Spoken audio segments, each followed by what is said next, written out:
Hi, folks. Another episode of the Short Shift Podcast. Boys, the only thing that we have to talk about is Bergeron. That's crazy. There's like no other news happening in the entire world of hockey. Nothing's happened for weeks, you know? It's nothing. That's why we have it recorded. Yeah. Nothing's going on. So this should probably be a very short episode. Do we want to lead? Do we want to lead with Patrice? Because we're basically closing with him too, right? Yeah. Well, later tonight. Patrice to the Rafters. All right, good episode, boys. His physical body. That's always been the bit. Yep. Not his jersey, not his number. The physical body of Patrice Bergeron. Look, he's going to miss his kids. I feel kind of bad. I was hoping to wait a little bit longer to raise him up there, but yeah, he'll be able to probably FaceTime a good amount. I think so. He can probably project an image of himself to wherever he needs to be as well. God knows, the man's perfect. He can do whatever he needs to do. Yeah, pretty much. Mm-hmm. He is. In the spirit of that, we have a fan mail related to Patrice Bergeron. Okay. So what? Yeah. I'm shocked. Yeah. Fellas, it's Tommy from North Carolina. Hello, Tommy. Hi, Tommy. Regular listener of the pond. Finally happy to hear you guys back. The GOAT, Patrice Bergeron, is having his number retired. No way. No way. By the way, we don't have a date. It's happening. That was enough for us. Yep. Mm-hmm. Bergeron is my GOAT and my favorite Bruin. I have a Patrice Bergeron jersey on right now as we speak. I have 4 on the wall. Ian, there will ask him how they're stuck there, though. Yeah, right. They're the only ones that don't require hangers. Why haven't the sleeves moved in 3 years? The ultimate Bruin and further made me fall more in love with this team. The perfect leader, ambassador to hockey, and the ultimate captain. I'd die for that man. Hell yeah. I thought there was going to be a question or something. Yeah. No, here it comes. Here it comes. What is your favorite Bergeron memory? And what did Bergeron mean to you as a fan of hockey?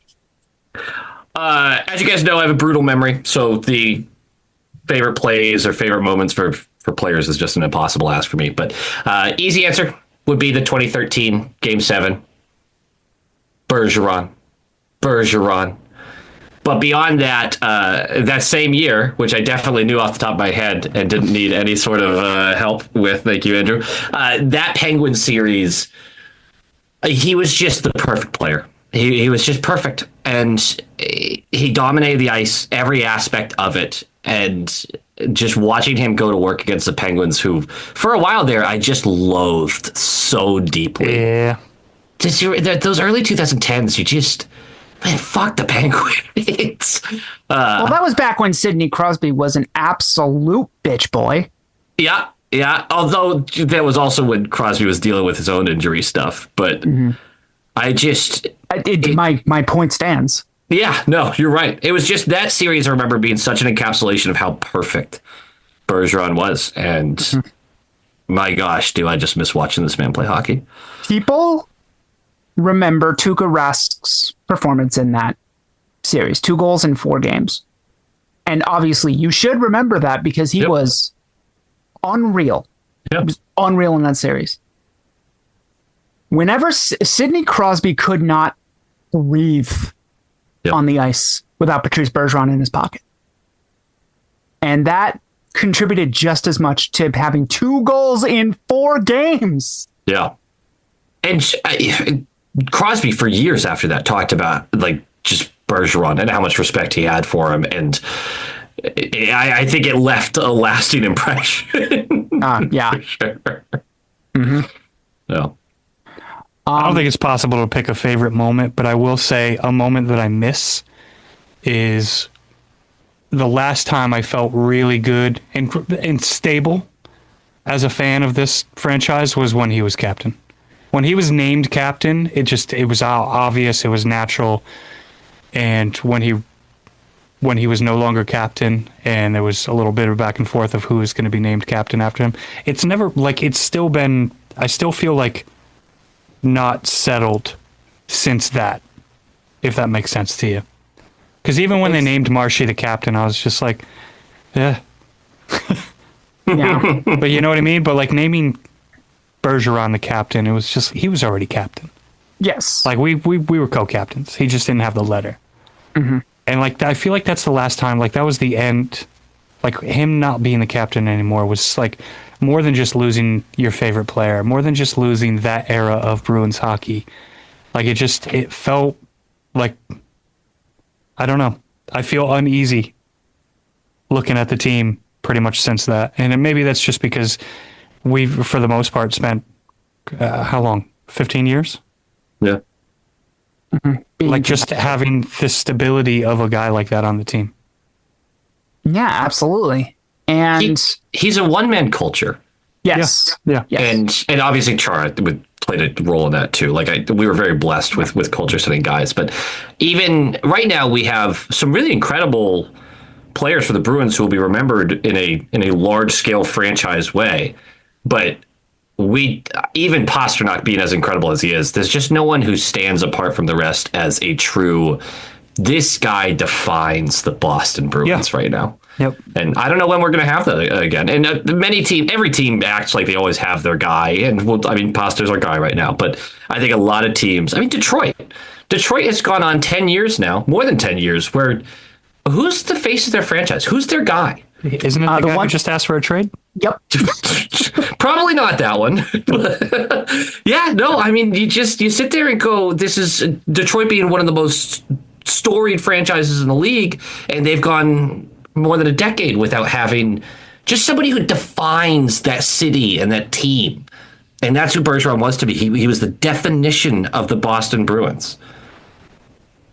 You can have just a procession of people in hockey, around hockey, just on a 24-hour loop, just talking about Patrice Bergeron. You won't hear a single bad word about the guy. Nope. And you'll never hear someone call him a generational talent or anything like that, but no one is. He was a unaware. generational person. Yeah, no one's unaware of who Bergeron is or what his impact on the game was. Mm-hmm. And that was everyone in the league. He was the Mr. Sakic story, right? Like you don't talk that way to Patrice Bergeron. He was just a different echelon of character. Yep. Let's just gush about Bergeron for the next hour and a half, actually. And since nobody asked, my favorite Patrice Bergeron moment was, why didn't anybody tell me Patrice Bergeron was a lefty in the playoffs against Montreal? Josh Georges, 2009. I forgot about that. He beat the shit out of him. Georges wanted some smoke, and then he didn't. He must have been like, Bergeron? Sure, yeah, I'll take... Oh, God. He was never the same after that. Bergeron doesn't have a lot of fighting majors in his career. Nope. Knocked him clean, though. Yeah, God. I remember the immediate reaction to be like, wait, is he... I was like worried. I was like, wait, he's coming off a concussion. Oh. Oh, no. Oh. What was that? What's that clip? Oh, that guy died. Yeah, that guy's dead. Pacioretty somewhere is just like, first time? Yep. Oh, man. We love Patrice Bergeron. We've always loved Patrice Bergeron. I think if we ever have a new intro, I think we should find some way to keep that Bergeron in there. Yeah, it's never not going to be in the intro. Yep. Mm-hmm. I'm wearing his jersey. When Chara retired, and I was actually talking about this with my wife. When Chara retired, I was plenty emotional. But I didn't feel it. Like, I loved Chara, but I didn't feel it. Like, I didn't feel when it. Chara my retired, toes. he basically wasn't on the team. Mm-hmm. And then when he was moved off of this team, it was not Chara anymore. Right. It was. We had been bitching about him for 2 years at that point. It was a facsimile thereof. Yeah. Yeah. So huge difference, because it felt like Bergeron still could go. Mm-hmm, You know, like I feel like he left the league at the ideal time as a professional athlete. He was banged up, but he could still go. He didn't lose much of a step. He was still elite. He was still respected. Outstanding. Yeah, like we could have used him the following year, but I think he left at the right time because he was one or two more injuries away from like you got to leave while you still got quality of life. Yeah. And Yeah. he had nothing left to prove. He tried for 13, 14 years or whatever to get back and win a second cup. He got close a little bit, and then close a couple years after that. And the last two teams that he played on had a chance, Yeah. and it just didn't happen. And I think he was okay God, that with hurts. it. I think he reached a point where he was all right with it. Yeah. That's the best time to retire, when you've made your peace. Yep. Yeah. It will always be a bummer that era of Bruins hockey will be known for they should have had 2 or 3. It'll always be that, right? They should have had 2 or 3. Not to be bitter about it, but look at those cores, look at those teams, look at all the things that went wrong, and it's just, man, the universe really made sure we weren't getting that second one. Mm-hmm. But at the end of the day, Bergeron's legacy is as intact as it possibly could be. And he is still so fucking hot. Yep. God, does that guy look good? He did have work done on his nose, and I think it was a slight downgrade, because I think he looked great with his nose, like he had the hockey player nose. Yeah. You know, half the time I can't even look at it. It's just so bright and beautiful that I'm like being blinded. You know, it's like looking directly into the sun, except for the sun is useless and Bergeron is perfect. So. Mm-hmm. The sun is I want to useless. touch on something that you just said, though. Like, he got the one cup and blah, blah, but I don't think his legacy is tied to cups. It shouldn't be. You know what He I mean? needed the one, though. He needed the No, one. absolutely. But because he got it, and granted it was early in the career, but because he got it, his legacy was not tied to not getting that second cup, because I believe he was beyond that conversation. Yeah. Because we never lost the cup because of Patrice Bergeron. Oh, yeah, it was never his fault. You know, like, goaltenders get tied to those conversations. Mm-hmm. Connor McDavid may be tied to that conversation when the time comes for the end of his career, if things continue the way that they're doing. But Bergeron will never, like, when I think of Bergeron, I don't think of like the negatives or the things that could have been necessarily. It's like, I don't know. He had just like one of the most respected and solid careers that you can have, in a media and in a fan base that demands championships. Mm-hmm. And Bergeron gets a pass because of who he is and continues to be, but who he was as a player. And it's a really unique thing. I'm trying really hard to think of somebody, whether it's Boston or any Boston sports, like it's a comparable guy. You know what I mean? Like, if Ortiz only won one championship, would he be that guy?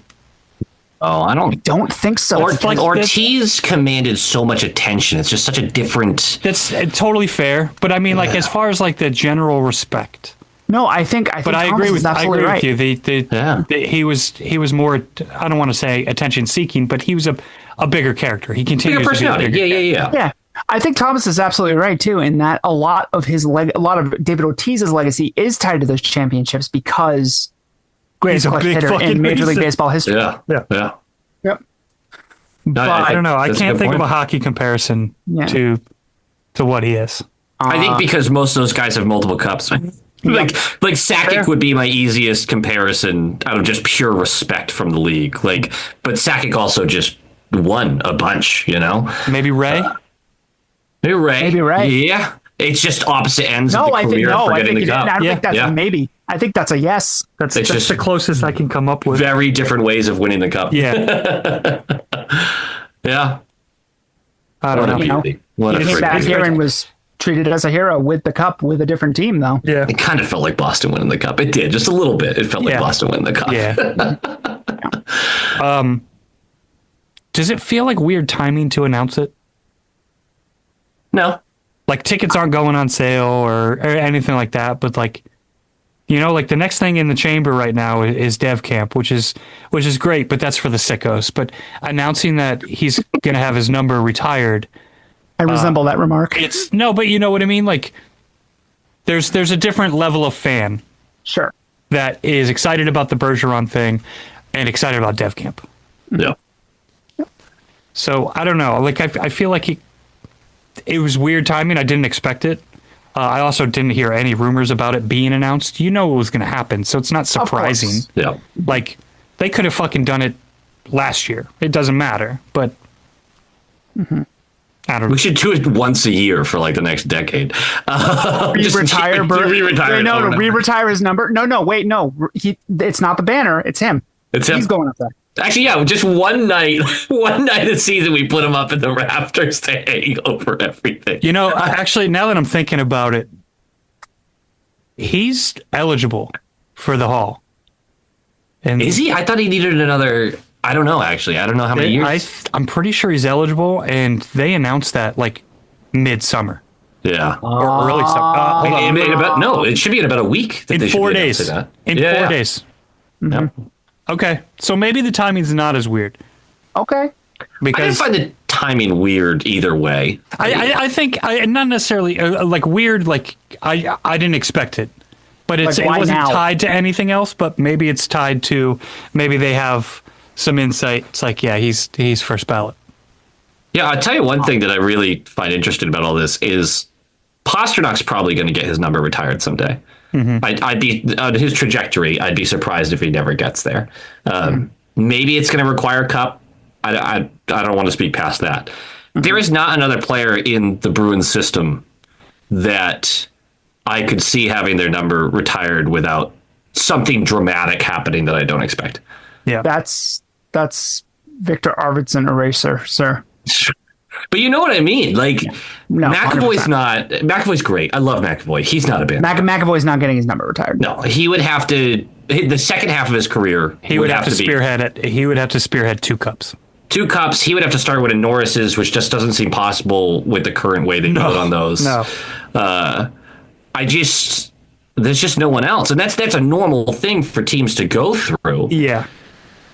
It's just weird because for my whole life, we've had guys on the team where we're like, oh, that guy's going to get retired someday, but now it's just Pasta, and once Pasta's guys, done, we had the luxury of watching Chara, we had the luxury of watching Bergeron, the luxury of watching Ryan Spooner. Like we are spoiled Matt Bolesky. fans, but yeah, like we're spoiled. It's to say that anybody on this team right now is a guaranteed Hall of Famer or a guaranteed lock for a number retirement. Pasta is the closest. I do think he needs to play You guys couple more continuing to years skip here, over but- Jordan Caron, I will not stand for that. No, I've got it. Don's Les Mills. That's our next guy. He could be. It could be until man. I'm proven wrong. We have not had a good bit with him for a while because he's been hurt. Time to rev it back up, Ian. You know, the trade that happened today, maybe a little concern. I saw Bruins trade and I was like, no. I'm so sure that he was part of it. Do we want to talk about that trade? Let's do it real quick. That was a great trade, by the way. Go ahead. So the Andre Gasseau has been traded along with pick number 120 to the San Jose Sharks for pick 104, so moving up, and pick 157, so moving up in the 4th round plus an extra 5th for an unsigned 7th round pick who is not and was not going to play for the Bruins. Now, there are 2 schools of thought about this trade, and I want to get both of them. One, is this not a really good trade for assets? Strictly asset speaking. When you keep in mind that Gasseau was not going to sign because he was not getting guaranteed NHL ice time, yeah, this is a good trade. Okay, now, Ian, you said something to us in our group chat this afternoon. I want you to expand on it. I've already deleted that information from my brain. Okay. Okay. Why are you this way all of the time? Like 9 concussions in my history. That's why. Okay, you know what? Fair enough. So cast your mind back 2 concussions ago to this afternoon. Yeah. A strong breeze. It'll get me. Yep. Are you referring to when I said Gasseau saying "fuck you guys" isn't a great look? Is that not contextual? Because what are you going to say to the dude who A, missed half the year this year in his senior year, and B, you're a 7th round pick like, we're not going to guarantee you NHL time right now.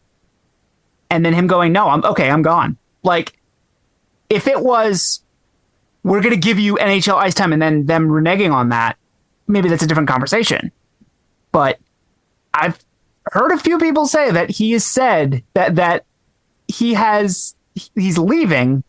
He wanted to get traded because he was not guaranteed ice time this past season. So we are operating off of rumors, but we're just going to assume these rumors are true right now, which is what we do anyway. Yeah. Well, most of us do.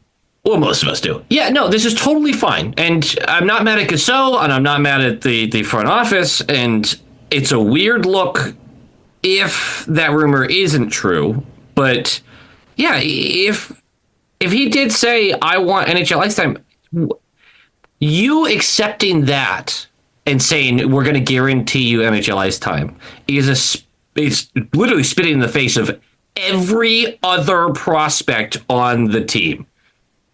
Every single one of them. James Higgins would be sitting there like, excuse me? The 7th rounder from 4 years ago gets guaranteed ice time and I don't? Yeah. So, no, I'm glad that this is their reaction. I'm emotional about this because if I shrink my brain down to about 2 brain cells, this was absolutely... That would be growing it. Oh, good point. Half a brain cell. There you go. Andre Gasol was going to be my emotional support 4th liner, and I was so excited about it. I was so excited about it. His skill level and everything, it was capped at the 4th line. I know, but he's versatile. He's great in front of the net. He's really physical. He's a big boy. He's a big boy, and I just really enjoy when he's healthy and playing his game. He has a level of maturity to it.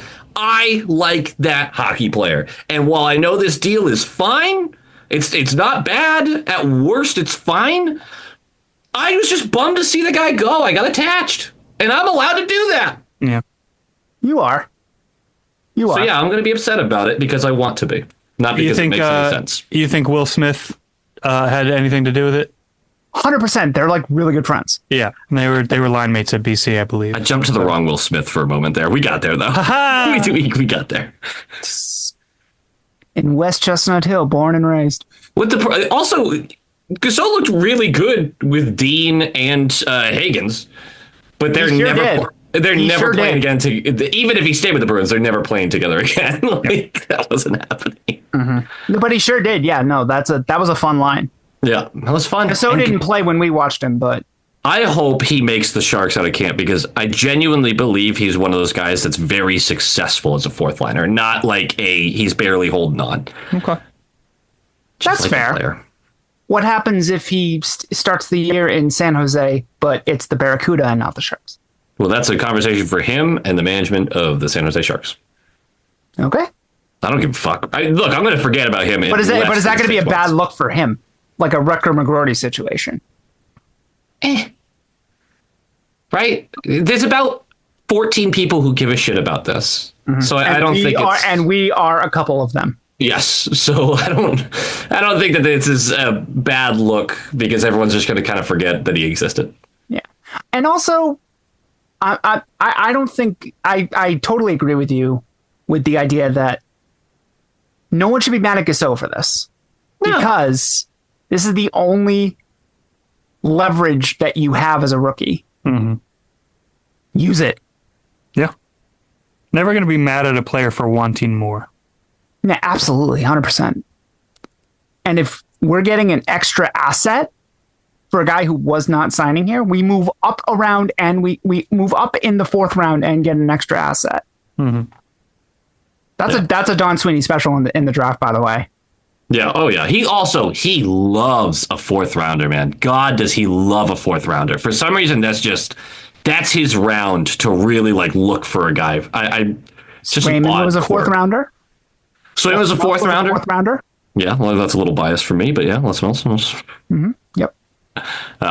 He likes the middle rounds, and I kind of respect it because as a GM, you hit on those. That's impressive. Mm. Yes, correct. Yeah. Do you want to talk about somebody else from not Providence, but was supposed to be in Providence, but didn't go there, but now they're gone? They're not in Providence anymore? Are we going to discuss how sad we are about it? Or Yes. Okay, go for it. Patrick Brown signs in Germany. Alder Meinheim, to be exact. Classic good for him. Very tempting to say that the nightmare is over. But he was the definition of a good soldier for an organization. Also, what was the definition of the nightmare? Stop bringing him up There it over is. prospects. What did they not do this year? They didn't bring him up. They didn't bring him up, and he was on fire this season. And they're like, no, you are not going to help at the NHL level. We don't need you.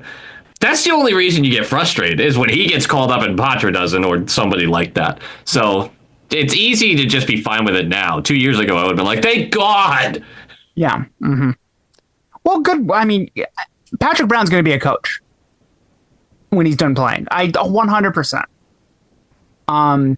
Just everybody that you hear talk about him in the minor leagues, about how he talks to teammates and how he talks to coaches and how he interacts with everybody, he's going to be a coach.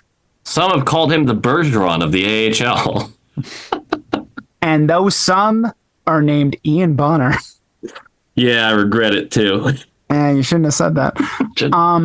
But this is kind of showing a pretty significant shift for Providence. 9 players signed to Providence entering this offseason. 9. After a record-breaking year. Yep. Mm-hmm.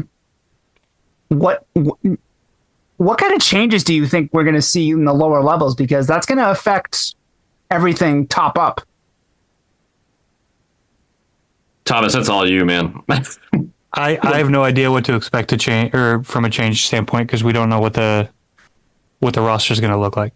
Mm-hmm. We have a rough idea at this point what Mouginel is going to want to put out on the ice, but we got to fill the cupboard a little bit and see if the system even still works. I don't know. It's going to be it's definitely a big transition year for Providence, but I don't really think it's going to change too much at the Bruins level unless somebody really makes some waves at camp. Yeah. Mouginel. Oh, sorry, go. No, I was just going to say, like, this year's camp is arguably the most important in this, I guess, now year 3 of the kind of retool that we're looking at here. For sure. Yeah. What about And Mouginel? Go ahead. What about so Mouginel? the Mouginel thing is he has largely dodged a accountability measure that seems to have gone through the front office this offseason. That's interesting, is it not? I kind of get it because Mouginel has been on the same page by all reports of front office and NHL coaching staff. They've had similar styles. They've talked about wanting the same things. It seems like. Was it the big thing that they play different styles, though? Well, but everything out of Mouginel's mouth was about a defensive, strong system. You got to be able to get to dangerous ice. You got all the same stuff we try to run at the NHL level. So while there might be some X's and O's differences, which is each coach is going to have, the overarching theme of 200 feet is the exact same between the two teams. Okay. I'll buy that. Okay. And I don't want to act like an expert for Providence because I'm truly not. But as much as I've seen from Mouginel and as many interviews as we've seen from him, I think the reason they're comfortable, at least for one more year, is that he has been in lockstep with them in what they want to achieve. Did that record-breaking year buy Mouginel some time? I don't think they consider the record all that much for it. I hope not. Yeah. I actually actively hope not. I mean, Thomas has made that point several times, too. It's like, you're there to be a farm team at the end of the day. Yeah, which also kind of scares me because I do sometimes question his ability to develop. Yeah, as we all should, right? And there's been a lack of development. And we've seen a few jobs already lost from it. And I'm just glad there are changes being made, so we'll see. I think Mouginel would be a next year kind of like, okay, we're still not happy. Patra's still stagnating, whatever.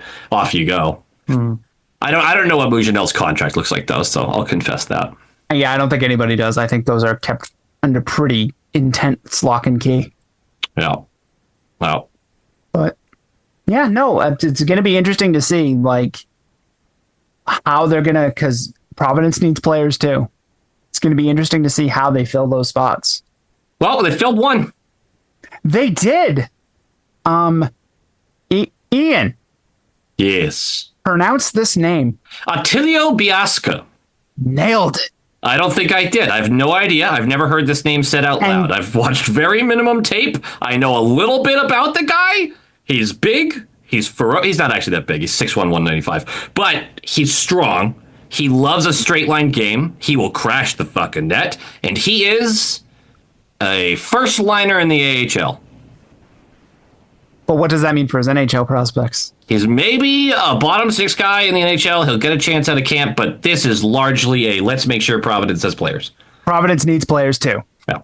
Yep. No. There's one impressive season points wise for this guy, which showed out in the World Championships for Switzerland, which is why he got signed. That's true too, actually. But as far as full seasons go, the QMJHL, he had just under a point per game in 60. He was 59 points in 60 games, but that was 4 years ago. Yes. Swiss League dude, gonna be interesting. He's 23, so he's young-ish. This is our yearly European free agent signing. We do one a year. Yep. Yeah, it's more swings, right? More kicks at the can, whatever. You like what the guy's doing. You don't have to guarantee him anything, and he's probably a tweener. But I've been wrong about this before. We've seen guys come in like this and be like, oh, he's made the team and he's making an impact. So yeah, we'll see. A scouting report from Elite Prospects. Shout out Robbie Chalmers, who works as part of the New England contingent for Elite Prospects now. Congrats, buddy. Hell yeah, Robbie. Speedster with size and scoring, is a tank, but isn't clever. But that's going to play well for people who are freaks and follow both Providence and Boston. Yeah. Is a tank. So I enjoy that.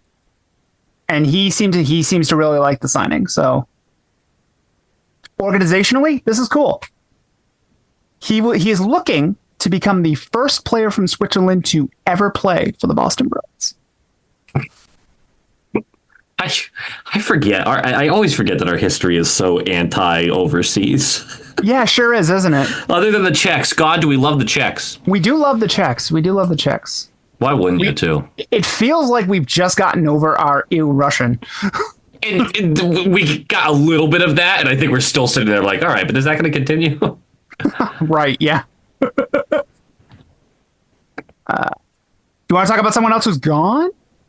Yeah, let's rip through these other personnel changes. Jay Leach is gone. New head coach for the Hartford Wolfpack. Thomas. Mm-hmm. Say something nice. Jay Leach likes to bounce around. If you look at his coaching career, 2 years is pretty much the max that he's stuck with a job itself. Yep. He was with Scranton Wilkes-Barre for a year as an assistant, moved to interim head coach. And then I think he got moved back to a bench coach or something like that. He coached Providence for 2 years. Mm-hmm. He moved away. He got brought back into the system for just this past year, and now he's moving on again. You know, I thought you were going to talk about his dating life. No, I don't know if it's a mixture of not being able to commit to a location or constantly looking for the next best gig, but he's already had an AHL head coaching job on 2 different occasions. Mm-hmm. You know? What's the reason that Boston doesn't want to retain him? Did it not work with the Big Kahuna? Possibly, because he coached the penalty kill. Mm-hmm. How'd that do, Ian? Right? Do you remember the ranking? For this year's penalty kill? Yes, off the top of your head. Do not look it up. I would guess we finished somewhere 19th. Wow, you are very kind. 26th. Really improved so much in the back half of the year, didn't it? Yeah, it did, but Yikes. Not really. Yikes. Yeah. So this is why he's gone. And out goes Jay Leach. In comes Matt McIlvaine, Former San Diego Gulls coach to take over Jay Leach's spot. And this is a Sturm pick through and through. Big kahuna, as you said, Thomas. Won a title in Austria for EZ Salzburg as a head coach. Won 3 consecutive titles for EHC München as an assistant coach in Germany. Get München. Ask our wives. Silver medal as an assistant coach for Germany. There's the Sturm connection. Is called the NHL's Ted Lasso in personality. He has a TED Talk, which is fascinating. I meant to send it to you guys. I'm going to have to send it after the show. But he has a TED Talk about coaching and interpersonal interactions. Oh, I would love to watch this. Actually really good. Yeah. The only thing this tells me, because it's impossible to judge what an assistant coach is actually going to do for your team. Steve Spott did well in his first year. He did well for the first 4 months, and then the power play went to shit. That's another thing that just swapped, and everyone's just like, Steve Spott did a great job. Like, really? Because the power play fell apart at the back half of the year. Anyway, Sturm really seems to have a lot of trust from the front office, and I think that's well earned for the most part. Again, we had things that we complained about, but for the most part, rookie head coach, pretty impressive year. And he's selecting guys, and he's brought in players that he likes. Like, it's clearly coming from him that, hey, I'd love us to take a swing at this. I want to bring this guy in. Like, it feels like the Sweeney and Neely are giving Sturm a bunch of rope to do what he thinks he needs to do. Which is great. That's a great sign to me. I have a theory about that. Yeah. Do you guys remember the press conference when they hired Sturm? And Don Sweeney didn't mention Sturm by name, but did say that a lot of the people that they interviewed took them to task about their development strategies. I have a theory that Marco Sturm was the one that was the most demonstrative, and they respected that. And Cam Neely, and to a lesser extent Sweeney, but I'm sure Neely has a lot of sway here too. They seem like the type, even though they get sensitive about a lot of things, they seem like the type, if you do it like in a certain way, they go, you stood up to us. You stood up to us and you told us, you were honest about it. You know what? Here you go. Make something out of it. And because he had the gumption to do that, they're giving him a lot of trust. They're giving him a lot of rope. It's an interesting theory. I struggle to see Neely ever having someone talk shit to his face and him be okay with it. That man has proven to be one of the most sensitive people on the planet. Which is hilarious. Is hilarious. Franchise legend. This is why you don't really... People are like, I want Bergeron to be our coach. I don't, because I don't want to dislike Bergeron. Bergeron should be in the front office. Nope, don't want to dislike him. Like, you stay away. Let me keep you in this perfect picture. Bergeron has talked about this. He has no interest. Yeah, it makes sense to me. I said this years ago, too, that I just didn't see him as a coaching type. Yeah, he has no interest in it. Yeah. It's an interesting theory, and I obviously can't disprove it. Neely is so sensitive, man. He's so sensitive. Maybe it comes more from Sweeney then, being like, okay, you know what?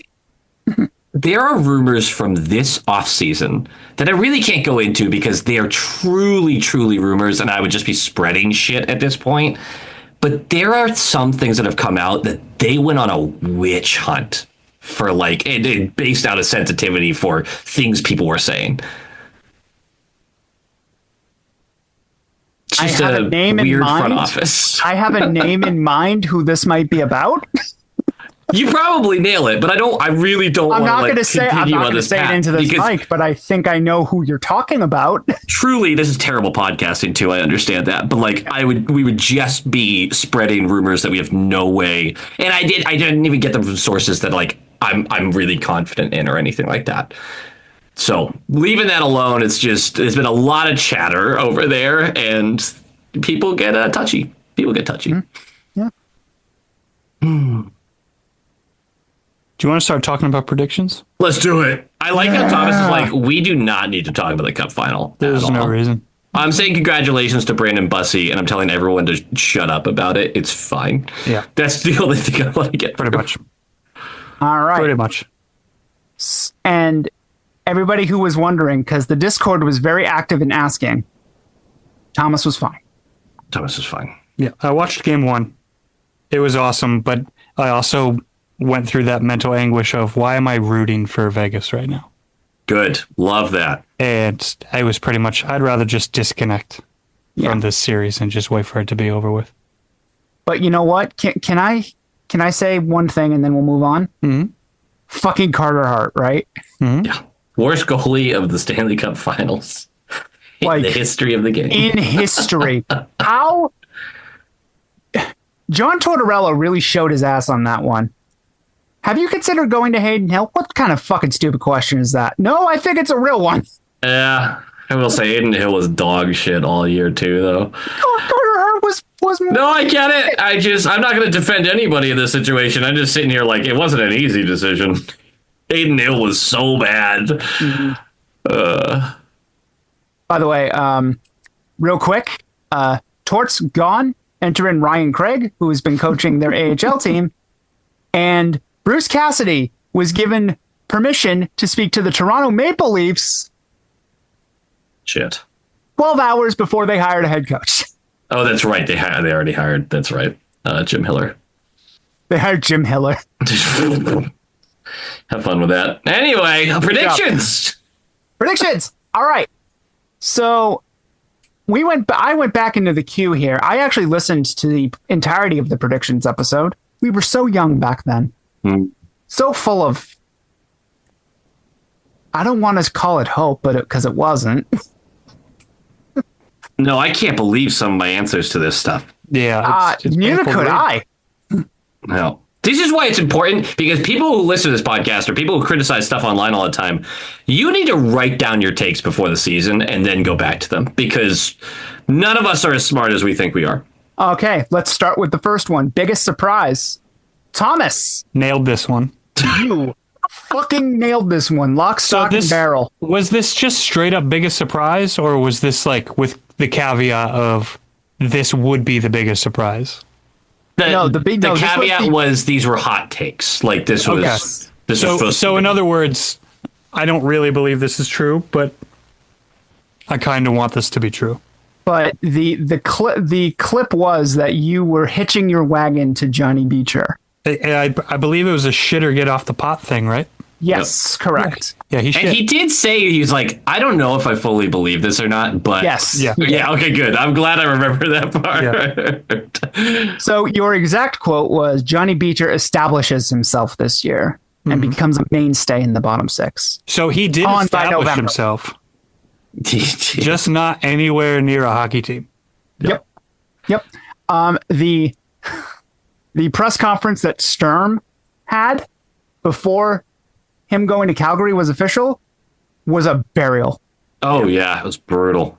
I remember that. It was an absolute burial. It was a diplomatic burial, but if you read in between the lines of the German diplomacy, he was. Sometimes you ask somebody to do something and they're not getting it, Yep. and you have to keep teaching them. Johnny Beecher's game never developed into anything. Like, even if you want to say that the Bruins are bad at development, there was no aspect of it that ever got better. Nothing changed. No, Speaking of, actually. and well, hang on, hold on. One thing. I'll hang on. He got picked up by Calgary, just for record keeping purposes. Played 26 games with Calgary, so good start. Scored 2 goals. Both those goals came in a single game. Yep. Wasn't that in the first couple of weeks, too? That Sure he was. was. On that team? Yeah. Ian! Yeah. Liesel makes the team in sticks. Nope. Not a single game. Nope.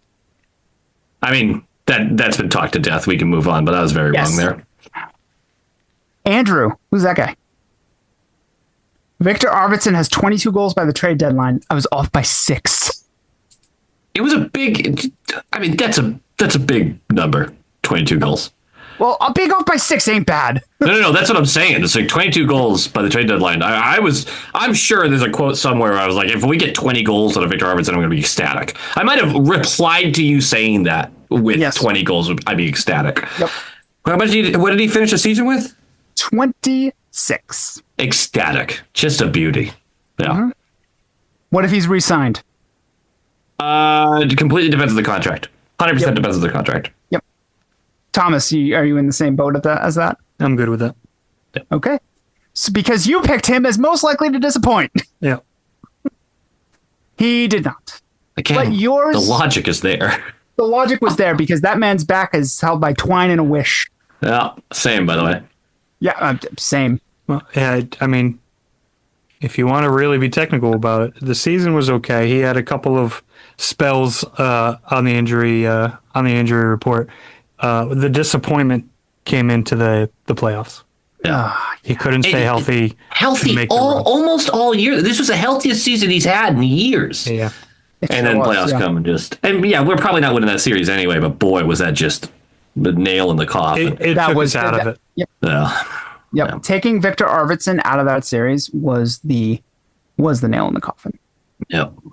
Which is crazy to think about. It's truly it is not a compliment to the team. I'll tell you that much. Ian. Yeah. Casey Middlestat is going to be painful for the Bruins all year. You gave me a good job, Ian, here, and I hate to not take credit because God, do I love to be right. As much as I don't enjoy watching Casey Middlestat play hockey, that second line was dominant all year. Yeah. I saw Middlestat had some stretches of solid play. Yeah. God, do I hate watching this guy play hockey. But that may have been Marco Sturm's best coaching job this year. Yeah. Turning Casey Middlestat into a viable second line winger. Do you want to see him on this team going forward? No. Okay. If I find out that any deal on the table at all came through for Casey Middlestat where we get anything back and can remove the entirety of his contract and we didn't take it, I will be so angry. I will be Molotov cocktail angry. Like, the guy is such a passenger on the ice. No matter what he is, he's a passenger. This year. He was this year. This line was so good. And the entire time, it's Zacha and it's Arvidsson, and Middlestat was there to push the puck in whichever direction he needed to for the boys. That's great. You're part of a great line. I'm giving you your credit. He is not a guy that if you said, hey, I'm changing your line mates next year, that you're going to be happy with at all. He's a passenger. Do you know what what his role on that line was? It wasn't defense. Do you know what his role on that line was? Vibes? Puck retrievals. I wouldn't even make that. He did better than both of them on that line? I don't believe you. Fucking puck retrievals. I don't believe you. Arvidsson was excellent at puck retrievals. On the walls. He was so good on the walls in the offensive end all year. You're going to have to throw some advanced analytics at me because genuinely, while I don't think he was a slouch, and yes, he was part of a very dominant line, I'm trying to give him credit for that, he was a beneficiary of the other two guys doing 90% of the work. This is going to be a continuation because next week I'm going to pull out some numbers. Okay, that's fine. I will. Right. I'm gonna pull a little political move on you and ignore all of them and tell you you're full of shit anyway. I'm just telling you now. Okay, you know what? That's fine. And you know what? Go fuck yourself. How about that? Excellent. Good work. This is a good conversation. Yeah. Andrew, do you have anything to Thomas? Do you have anything to add? No. Oh, sorry, Thomas. I didn't mean to skip over you. I didn't think you wanted to get in the middle of that. You're good.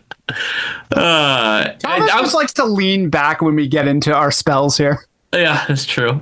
Andrew, what?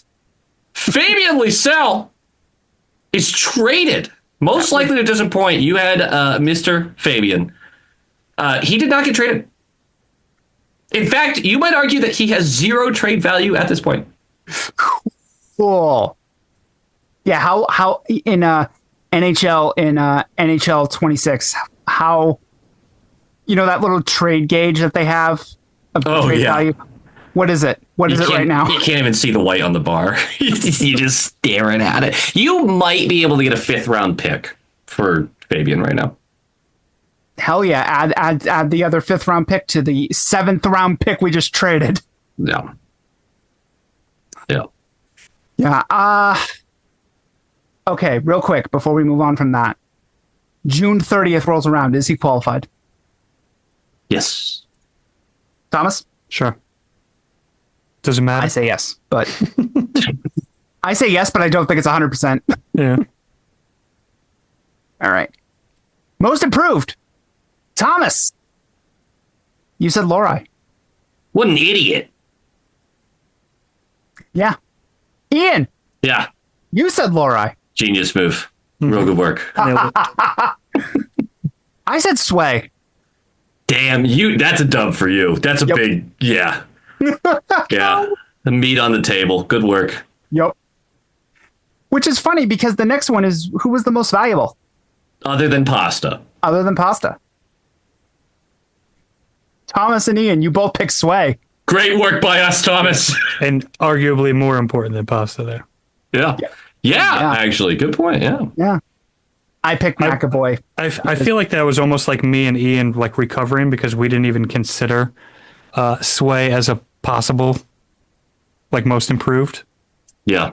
Yeah, kind of. That's exactly how the conversation did. I think that's probably where that was coming from. But yeah. I picked McAvoy because where are your teeth? Mm-hmm.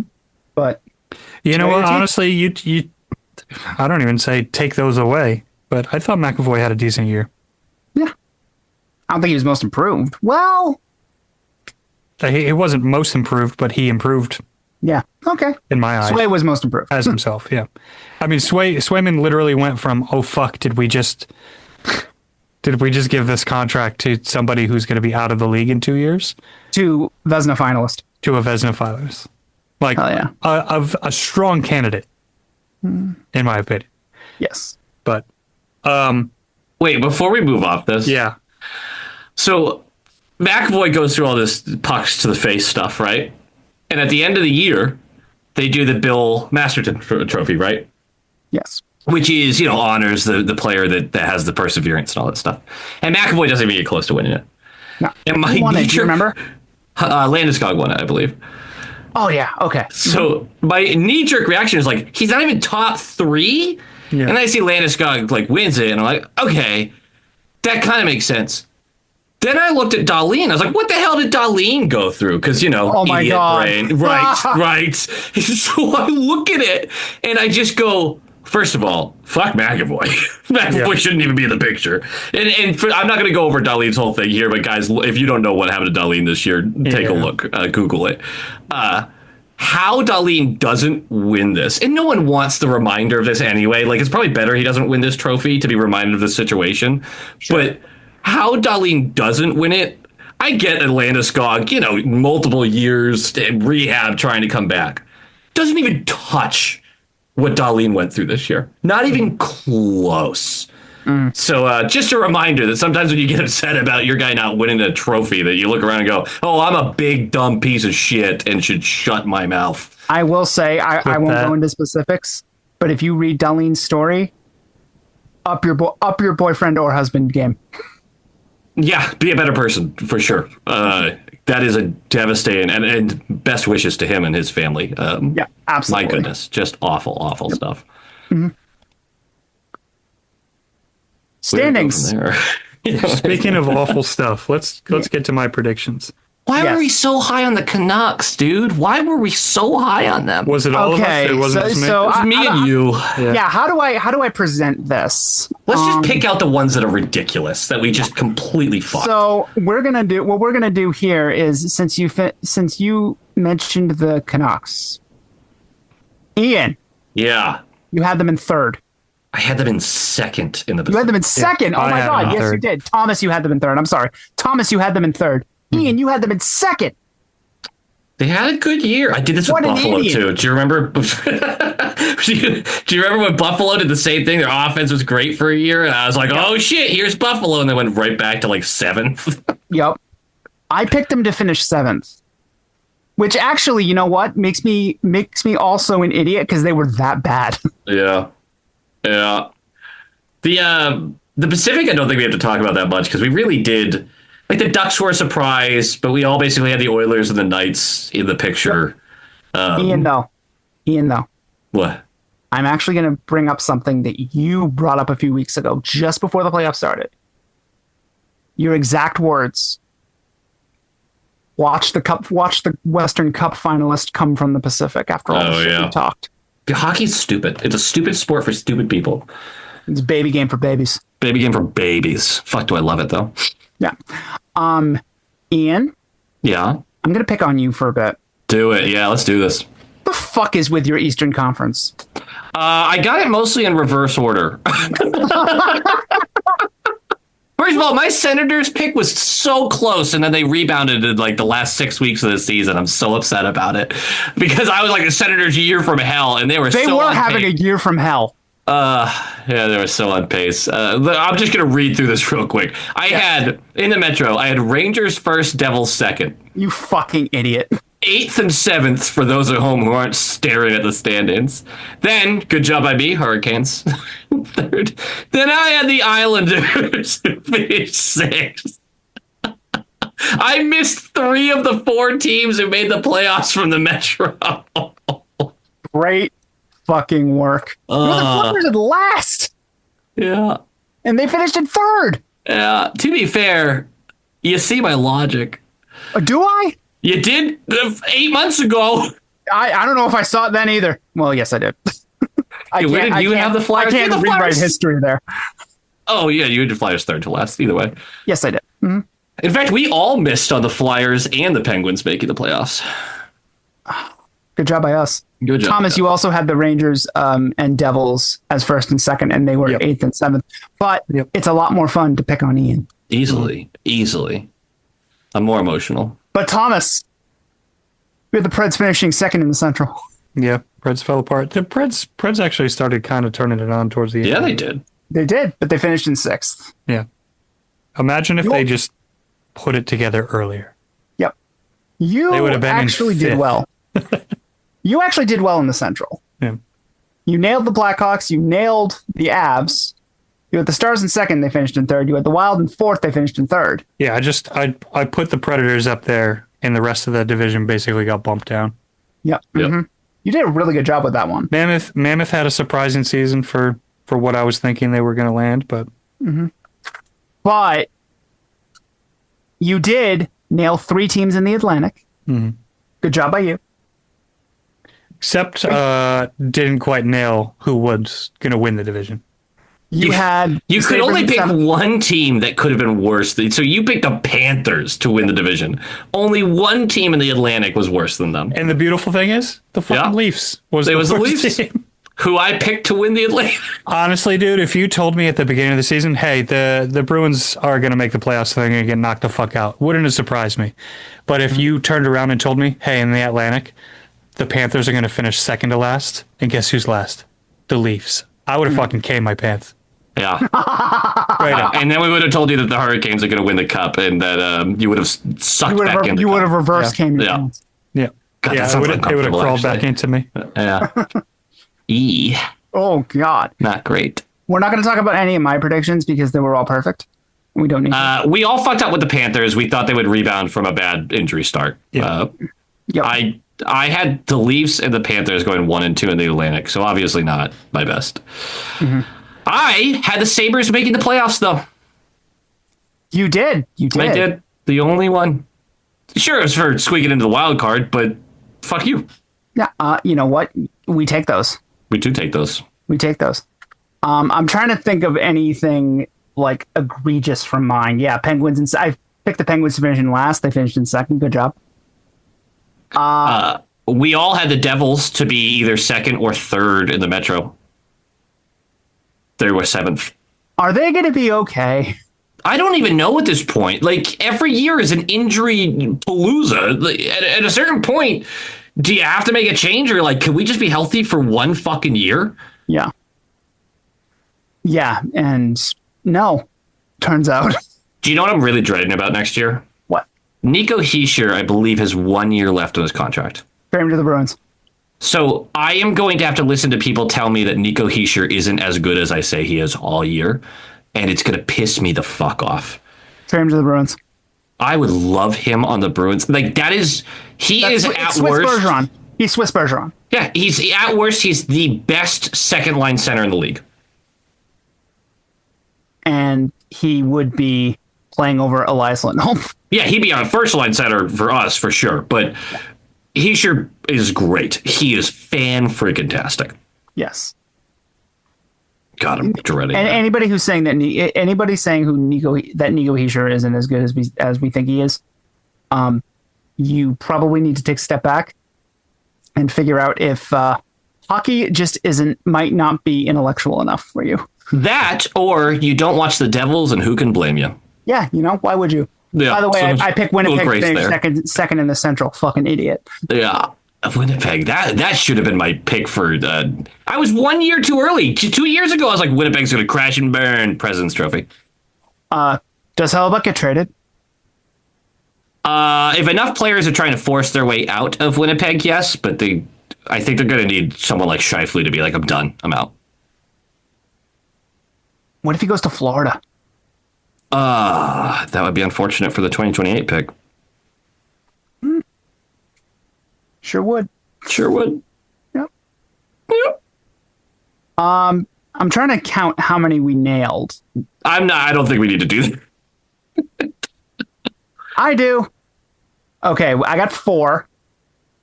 The Kraken, the Blackhawks, the Hurricanes, and the Lightning. I mean, honestly, the ones at the bottom of each division don't matter nearly as much because there's No, they shit don't. in You are every single correct. division. So out of the top 3 for each division, how many did we get? So we'll start with Andrew. Yep. I got 2 of them. Your top 3 in the Pacific, you got 2 of them. Central, you got 2 of them. Mm-hmm. 1, you only got 1 in the Metro, so you're at 5.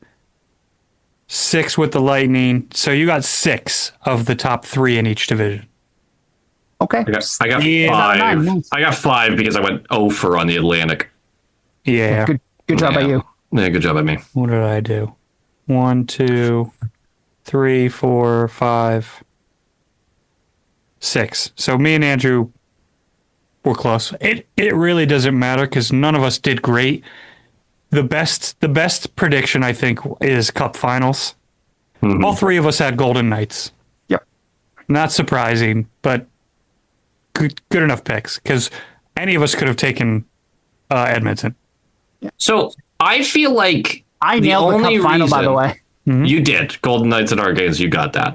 Mm-hmm. The only reason I chose the Golden Knights, and I think Thomas is going to relate to this, is because I couldn't choose Dallas. Yeah. And I couldn't choose Minnesota. Mm-hmm. And like, otherwise this Colorado, this Edmonton, but it was really, I wanted to go Dallas and I just couldn't do it again. So that's why I ended up on the Knights. Like, I don't even feel good about getting that right because You had a Thomas moment there where it's like I can't keep choosing you guys. Yeah, I can't keep doing this. And it's why I didn't choose the Hurricanes because I can't keep fucking choosing them. Yeah. Fucking Hurricanes. I had me and Ian both had the Panthers going back. Panthers fell apart, injuries and everything else. But injuries and a lot of hockey the previous years. yeah, Andrew had the Hurricanes. He did have Golden Knights over the Hurricanes, so Yeah. almost So there. okay. He was pretty goddamn close, but not bad. Not bad. Not bad. Not bad. Not bad. Classic good for us. Classic. 3 hot takes. 1 each for the Bruins. Mm-hmm. Thomas. 10-game point streak. Got close. Bold fucking Got take, close. though. That's a hot take too. Like It that's, was, yeah. But Yeah. honestly, like especially with the way that I picked their season to go. Yeah. Yeah. So you were That's only how- up by yeah, that's 3 how you- though. that's how you 7-game point presented streak's it, too. pretty solid for that team, though. Yeah. I'd say so. Yeah. That's how you it's how you presented it too. Is like I don't think they're going to make the playoffs, but they're going to ride one hot streak. And I mean, get us I hopeful. was just leaning into find your joy. Like this team's going to be like I just need this team to be entertaining. So give me a 10-game point streak at some point and make me believe. And they did it without the streak. Oh yeah. Ian, Yes. 3 Bruins combined for half of the goals. It's a bold take. The top 3 combined for 98. 36%. Yeah. I feel fine with that. Close. Yeah. Yep. I'm an idiot. So I just want to point out, Thomas off by 3. Me off by 14%. And here comes Andrew. Matthew Poitras will play 65 games. I was off by 62. Hell yeah, brother. Hell yeah, brother. Honestly, the fact that he did not make a real run with the team this year is shocking. I think Is it though? Sturm really wanted him here. If you look at the way he was used in the preseason, he really wanted him here, but he had to contend with the fact that he can't play wing. Yeah. Damn, man. Yeah. What a shame. Yeah. All right. What else we got for hot takes? 3 hot takes for one each for the league. I'm gonna go bottom up because Thomas kind of nailed this one a little bit, I think. I said the Blue Jackets would make the conference final for the first time in history. How'd I do? The way that team fell apart. Like, thank God the Red Wings fell apart too. Otherwise, we would have so many conversations about the Jackets' just epic collapse. Rick Bowness chewed them the fuck out. Right man for the job, if you ask me. Yep. He said that this team loves to win. They don't hate to lose. The classic. It's classic, and it's the same conversation that you were getting ragged on for your Red Wings takes all year, right? They're frauds, they're frauds, they're frauds. Prove them wrong. Fucking prove them wrong. Now, Bonus says this after the fact, sure, but like, if you're a player in there and you're going to get pissy about that, how about you prove them wrong?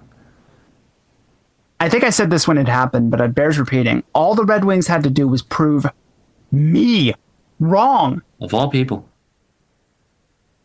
Well, the Blue Jackets proved you wrong. They did not make the conference finals. They did. They proved me wrong. It shows how easy it is. Red Wings are frauds. Fire Steve Yzerman. Yeah. Ian, you had 2. I'm an overachiever. What can I say? You had 2 because you couldn't pick one.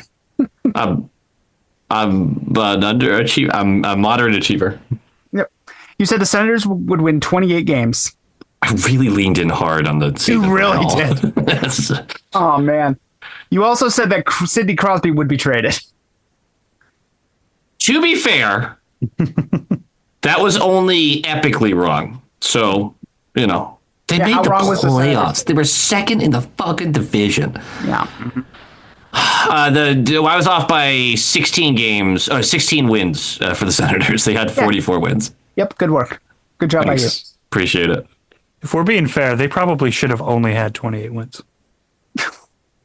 And the fact that Olmark was as bad as he was, and then was 44. As good as he was to end the year. Yeah, even so, though, man, he was really bad. The Senators allowed less than 20 shots on net like every game I watched them, and was still losing games like 4-2. Yeah. And it was like 20 soft shots. It wasn't they're giving up the slot over and over again. That team was stellar defensively. You know what's hilarious too? They got swept in the first round by Carolina, right? I thought they were going to put up a better fight. Yeah. What was? Do either of you guys know? I have it in front of me here. Do either of you guys know what Linus Ullmark's save percentage was in that series? It had to be good because those were all 1-goal games, weren't they? Take a stab at the number. I bet he has like a 918. Okay, Thomas.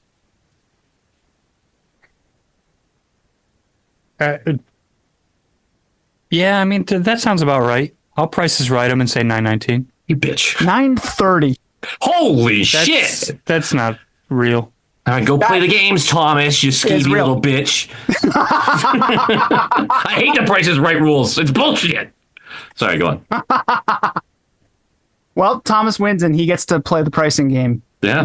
You get Plinko. Yeah. You know how bad I would embarrass myself on Price is Right? I don't know the cost of fucking anything. I don't. I just I quickly check if I can afford it and then I move on. That's it. How do you check if you can afford it? I mean, I look at the price and my brain deletes the information like it does everything else. I was going to say, you have to look at the price. You guys are lucky I remember your names, you know? It's as far as I could go. Sometimes I wish you would forget. Oh, what a kick in the dick. Oh, man, Thomas. Oh, my God. No, don't worry. I'll forget he said that. It's really funny that you forget all of this when all of this is public record. Yeah. Thomas, Sir? I think this counts. It barely counts. I think it counts. I think it counts. This isn't a regular season thing. You said a McDavid trade would actively be explored by the Oilers.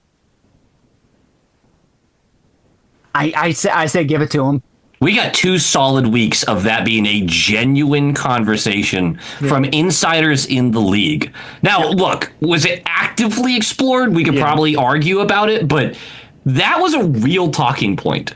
Mm-hmm. I don't know. I say we count it. I say real we give it to people Thomas. talked about it, but like it was never like an announced thing. Like, not that they were really gonna hold a press conference and say, "Hey, Connor's on the block," but It's just there's a difference between like Hags talking about it and Friedman talking about it. You know? And Friedman's talking about it. Pretty big difference. Chris Johnson's talking about it. Like, yeah, something was going on over there. And it was McDavid driven, right? McDavid had conversations about his future with the team, and they panic, and Darnell Nurse is now going to be playing somewhere else. And Mike Babcock is going to be hired as the coach because apparently it's at the direction of Connor McDavid? yeah, Connor McDavid and co. What are you doing, bud? Yeah, The team's going to be so much better under Mike Babcock, though, for like a year or two. for a year. Yeah. Yeah. What do you guys think of that real quick? The first NHL said the that there's first no reason cold to- slump that they go through, it's gonna fall apart. Yeah. Yep. Because you can say like, "Oh man, we want a coach like who's going to push us." How much do they want a coach that's going to push them? Right. Do you- Because when you're losing, do you there's think you no. want this? You're Yeah. losing, and you're in fucking Edmonton. Yeah. Like, it's one thing to like go through a losing streak or have a coach that's riding your fucking ass when you're in Tampa or Miami Beach. Yeah. You know, teams that are winning. Yeah, not even just winning, but just like comfortable. Yeah, not miserable. Yeah. In their own Right. city. Yeah. My take on that whole situation is, first of all, the leaders of the team being cool with it. Yeah, of course they are. Yeah. Because who's going to get pampered by Babcock? Them. Them. Meanwhile, Trent Frederick is going to have a gun in his mouth after is- every game. That's fucked up. Oh my god. That's probably taking it too far. But you understand the sentiment. Anyway, that's probably too Let's far. say the skate blade is like right on his ear. He's pulling a Happy Gilmore. He's got the skate blade up, and he's going to be threatening people in the room. If I'm remembering correctly about the Babcock drama, he's a piece of shit who did piece of shit things. That's Correct. it. That's the full summary. I believe that's right off his Wikipedia. Yep. I'm pretty sure you just read it off of there. But it's not like a Carter Hart piece of shit situation. Right? So, like, there's at least a little bit of, yeah, he's a douche and does cross boundaries, for sure. But I can see why legally the NHL couldn't find a reason to keep him out of the league. Legally, yes. Because what is the NHL always trying to do? Legal Avoid a lawsuit from the Players Association. But here's the thing. Here's the thing with that. I did not want to have a bunch of Mike Babcock talk, but you brought up a really good point. You were the one who asked for a take. No, I said real quick, but Oh, my I should apologies. learn by now. There are so many of these reports of like players saying this man made me hate hockey. Yes. Yeah. There are agents that are coming out that are saying, I'm telling my clients not to sign in Edmonton. The NHL is doing the NCAA a favor by hiring Babcock to make sure no college team grabs him. He tried that. Oh, that's true. He tried that. He coached the University of Saskatchewan. He got fired for being a piece of shit there. Yeah, he did. Yeah, he did. Hello?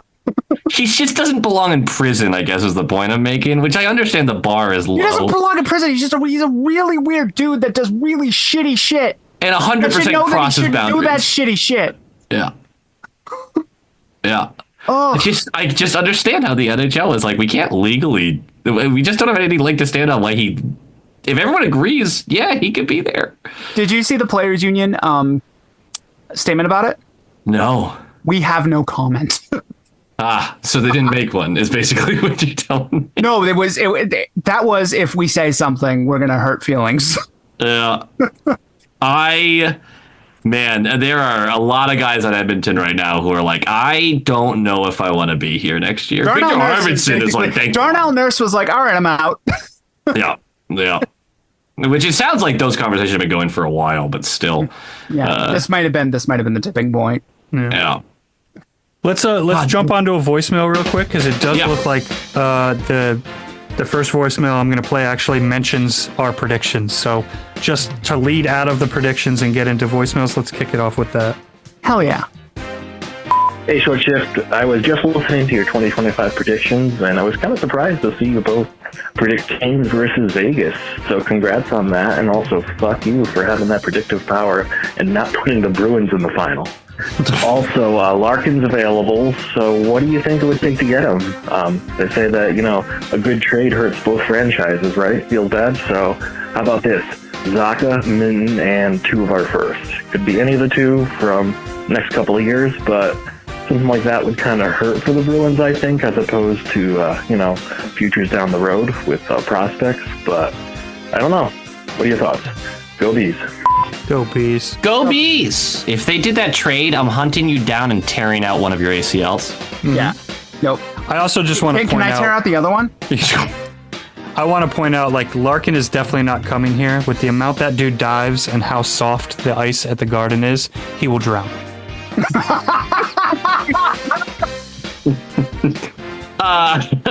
That's fine. That's good.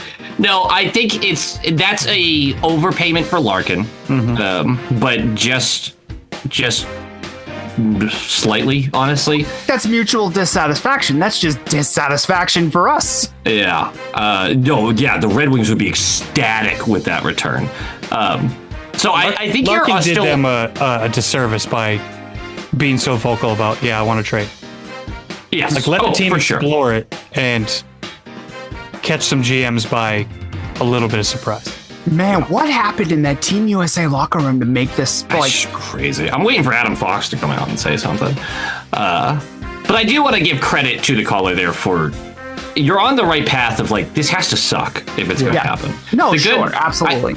I think I'm really glad that Larkin doesn't want us as part of the sweepstakes because I can talk myself into a Larkin trade. Yeah. I don't really want to. I would have taken him in a heartbeat 3 years ago, 4 years ago, even probably 2 years ago, just as a Michigan guy. But like, I'm kind of over that. I'm over the idea. Like, the last 2 years watching him realistically has been frustrating because the dude, He's still a very good player. he's very good, but like, he's one of the worst divers in the fucking league. Oh my god, yeah. He would drown. That's an all-timer by you, Thomas. Holy shit. Let's jump on another one here. Good morning, Short Shift. That's a whole stuff. Anyways, very specifically asked to go listen to the predictions from the beginning of this season. The things you guys are going to be surprised. Andrew called the Cup final, and Thomas was so close, but ended up picking Florida. He even mentioned, like, I should pick Carolina here, but I'm not going to. So close. I remember that. If Vegas wins it, Andrew called the whole fucking thing. But I'm hoping he doesn't. And then additionally, you guys said 35 wins for this past season. Now, that's generous. That was a Mr. Ian Bonner quote. Y'all gotta believe, because I got 45 wins. And also, your boy said that they were going to be a bubble team, either anywhere between 9th and 7th, and they got 7. So I'll take my victory lap. Hope y'all are great. Hope everything's well. Hit with a big old Go Bees! Thank you. Go Bees. Go Bees! Go Bees. That was a very understated call by AJ. Yeah. I do hope people are prepared for me to be very worried about this team next year, too. Yeah. Just depends on what the trade market is. It's a bullish market right now. Yeah. I don't know. Yes, the offseason obviously matters a lot for that, but I'm going to struggle. I'm really going to struggle. Yeah. Well, the last time we said that, we found our joy and made the playoffs. Sure. Let's do another one. Hey guys, Josh West Carolina win the cup here against Vegas. Congrats to former Bruins Taylor Hall and Brandon Bussey. What time tomorrow morning do you think 98.5 is going to get called saying that we should have traded Swayman and kept Bussey for this season? All right, go Bees. Have a great offseason, guys. I'm so glad that. Go Bees, first of all. I'm so glad that wasn't Josh calling up to make that trade suggestion, because it would have been the first time I ever cut off and said, fuck you, never call again. Something that 98.5 is not capable of doing. They entertain those fucking types of Troglodytes. fans. Yeah. Fuck that, first of all. Yeah. But second of all, seeing a lot of, oh man, should have traded Corpy when we had the chance. No one's taking that contract! Yeah. Yep. And a buyout's not that stomachable either. Not in this franchise right now. Don't need any more dead money. No. Boston getting as a a shutout sports in city a cup. fucking loves dead money. Oh yeah. I will say Bussy getting a shutout in the cup final. Awesome. Sure. Yeah. Amazing. Actually rooting for that. Yeah. Like genuinely rooting for that. Here's the thing. I'm gonna give you a peek behind the curtain. Looking at the Carolina team, there's not a lot that I don't like. You know what I mean? Like it's a good team. It's a good roster. The coach fucking sucks. He's a toolbox. It's realistically, it's the fucking fans. No. That's my biggest problem. Obviously, other than the fact that the team was ripped away from my childhood, but like, And the I don't have a cosplay. problem with the team winning the cup. No. I genuinely don't. It's the organization as a whole that sucks. It's the insistence on cosplay too. They don't have to do that, They don't have to do it at all. but they do it every year. Yeah. Generally in a Bruins game. Specifically to piss you off. I'm pretty sure it actually says it on the inside collar of the jerseys. It's Thomas Nystrom was it here. names me. All right, one more. Yeah. Hi, fellas. It's Into the Den again. First of all, I hate to say it, but thank you, Canes, for winning the cup. Go, fuck Vegas, fuck Carter Hart, fuck Brett Howden, fuck everybody involved in the 2018 Hockey Canada Yeah. thing. And second of all, as it pertains to the Bruins, I think we gotta have a genuine conversation about Mujinel. I mean, when you have had five years to do things, and the only consistent NHL player that you have managed to develop in that time is Mason Lohrei, and you have not taken one of the best AHL teams in that span anywhere past the first round, I think you got to be gone. I think we got to get rid of Mujinel. The big question is just who the hell do you get to replace him in the A. Let me know what you guys think. Johnny Beecher 1C forever, and go Bees! Go Bees. Go Beast, Go real Bees. quick, before we get into this.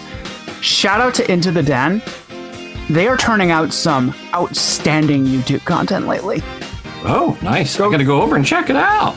Go check it out. They have really upped their game, and it's fucking outstanding. Anyway, hear go. I'm into it. Do you want to plug and actually give the information so people can find it? Into the Den on YouTube. It's just Into the Den. Okay. They've kind of changed their format to sort of a U-tree kind of thing. Okay. But much deeper dives into franchises, much deeper dives into the Bruins past, especially like the past 15 years. They just did a great video about Sweeney trades and ranking them and how they affected them both in the short and long term, and did a really good job with it. So, I dig it. you know, I got nothing. I'm just astonished at how much they have improved and how much they have, you know, the type of content, and it's the responses and the views too. Like, they're getting a lot of views. So Into the Den, I'm really proud of you. Really good job. Hell yeah. Brother. Brother. And sister. And sister. Yes. And everybody. And everybody. And everybody. No, I love to hear that. They work hard at it. They really, really do put a lot of effort in. Yes. Now, Mushinel. We did kind of talk about that, but any other additional thoughts? I think this year is a big year for them. But they are making... Who was it? Langenbrunner, who had been not removed, but, off on his way. I think that's something that they really felt was going to be impactful towards... Booted to Nashville. He's in Nashville. Yeah. That's somebody they were like, okay, this is going to how we help development, removing him and bringing somebody else in. That's interesting to me. I do think that's the reasoning for doing it. They were not in love with how he was running things. So, Sure. They fired him by saying, "Go on and look for a new job." I mean, a non-extension is a firing in this world, right? Sure, absolutely. We will not be retaining you. Yeah. No. Good luck in your future endeavors. But not too much luck because fuck you. Yeah. Mostly fuck you. Mostly fuck you. In fact, mostly fuck you because we are dealing with a corporate culture here. Yeah, in fact, only fuck you. Yeah. What are we talking about? My job just recently got a new HR manager. I have made myself known very quickly. I got a message from her day one. Are you going to be a problem for me? I'm like, yes, we are still youthful. I feel like I'm a kid getting detention. Fantastic. What do you say to these people? I just make jokes. I'm just funny. That's it. I'm funny in front of people. Why can't you ever do it here? That is a question I ask myself after every single episode. Every single time, like, that one wasn't great either. Damn. We'll get one of these. We're only... I know. I think what happens is, like, sometimes you'll tell one of your jokes that you'll tell at work, but you stop yourself and it's like, nope, can't say that. No, I definitely have a lot of stuff that I can't, finish the joke for. That's very true. Yeah. It's a bad habit to start the joke and not finish it. I'm working on that. Mm-hmm. Working on it, guys. You have improved. Good for you. Yeah. Yeah. Any closing thoughts you want to touch on? I do. Yeah, go for it. So the Short Shift Discord / just regular Short Shift podcast meetup at the development camp is set to take place July 1st. So Wednesday, mark that right? That is. Mm-hmm. Yep. Mark that on your calendars. Mark it on your Palm Pilots. Mark it on your abacuses. People don't use abacuses for calendars. Most of our listeners do. Yeah. Oh, okay. All right. Yep. Make sure to call on your rotary phones and spread the word. Mm-hmm. But yeah, July 1st, I will be there. Ian, you will be there. Thomas has a life and a wife and a kid. And I also have sick days, so we'll see. But I do get back from vacation literally the day before, though. Yeah. But we in the business call that a tease. So my wife can't join me for once to this. Mm-hmm. So I have to be all alone. She got you locked in. She's like, I don't have to do this shit anymore. Right? Yep. But I will say, if Thomas makes an appearance, this is going to sound kind of weird. My wife will be very sad that she missed out. She loves Thomas. Huge Thomas fan. What about me? You didn't meet Taylor Swift. She didn't bring you up as much. Not weird. She didn't say weird a lot, actually. She used weird to describe you quite often. That's actually, you nailed it. I'd say, it's a weird. Who's that other guy? Andre? That'd be rude. But yeah, Dev Camp Meetup, July 1st, Warrior Arena. Be there or don't. I don't run your life. Yeah. Ian, you've been doing a lot of shit with Court lately, and I appreciate it because the content's awesome. Do you have anything else planned for the early part of the off season now? So nothing with Court just yet, but you just did a video with him like a week ago. We did. Right? We just did a panic rankings, basically a panic draft, which was a lot of fun. I watched that slightly intoxicated on the couch. Oh hell yeah! And you scared me for a second there. I was like, did I fucking hallucinate that? No, so I just released a video just going over some Bruins news today, but I have been teasing this video for too long now, but I should be finishing up our Bruins trade with every franchise video. Just a long form, like, get strapped in. We're going to go over all these ridiculous trades for one for every team. Strapped on. And then I should be doing my top 10 favorite draft prospects at, around the position the Bruins are drafting before the draft. So I'm into it. Yeah. We need to get somebody in for the draft. It's next week. Shoot, that is next week. I got a lot of work to do. Damn. Mm-hmm. I'll be on vacation. Sorry. Hell Good yeah. for you, dude. Good for you. Okay. So Well, realistically, Sunday's out because I'm getting really drunk and playing golf Sunday, so we got to figure something out. But yeah, happy Father's Day. Oh, shit, that's right. It's Father's. Shit, I'm going to call my dad. I actually forget it's Father's Day. Yeah. Why? No reason. My kid reminds me because she's adorable, but other than that, it's My birthday's next Tuesday, though. Is it? Yep, turning 40. Damn. Yeah, right. Yeah. Doing anything good for it? I'm just gonna do what we usually do for the tradition. We're gonna go out to breakfast at a Greasy Spoon, which I fucking love, called the Owl Diner here in Lowell. Nice. Fantastic place, very cheap, food's great. And then we're gonna go to a retro game shop in Nashua called Bizarre Game Training and stock up on Sega Genesis games. There you go. Yep, we do this every year, and it's my favorite tradition. I'm into it. Yep. Well, we'll talk offline about trying to figure out me getting up there for a hang and celebrate the birthday for sure. Absolutely. I want to get you up here for a Spinners game. Oh, 100%. Yep. I haven't been in that stadium in God knows how long. So Absolutely. The Spinners are back. Everybody who likes good, generally cheap collegiate ball, high quality. yeah, If you're in the Lowell, me and Nell have Lawrence already area. gone to 5 games so far. Hell yeah. So I got the two different teams 5 minutes from me, so that helps obviously. You got New Britain and who else? Bristol. Bristol. Mhm. Yeah, NECBL. Nice. Yeah, and most importantly, dollar hot dog night last night, and I'm in the middle of a fucking diet. It was heartbreaking. Did you have any glizzies? I had 2. I'm eating as much as Nell is right now. It's killing me. Okay, you had 2. How much would you have had without the diet? With it being dollar hot dog night, I would have been an asshole. But it probably would have been not a real attempt at a 9-9. But pretty close. A nice round number, 8. The before the diet started, went to another game and all they had was footlongs when I went up to the stand. So I went up and asked for a dog for Nell and 3 for me.